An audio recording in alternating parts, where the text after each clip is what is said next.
Ramai anggap simpan duit dalam tabung haji dan ASB paling selamat.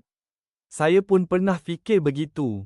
Tapi bila nilai duit ringgit jatuh hampir 30% pada tahun 2015 dan pernah 50% dalam setahun pada tahun 1997, saya sedar satu perkara penting, nombor dalam akaun mungkin kekal dan bertambah.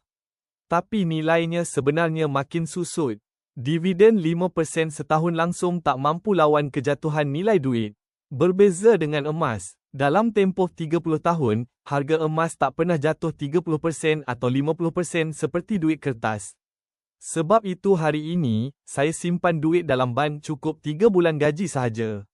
Selebihnya saya tukarkan kepada emas sebagai pelindung nilai. Orang yang tak faham emas, dia takut simpan emas. Orang yang faham emas, dia takut tak simpan emas. Kalau nak tahu cara mula simpan emas dengan betul dan selamat, komen, emas, atau DM saya sekarang. Nilai duit boleh jatuh. Nilai emas, sejarah dah buktikan.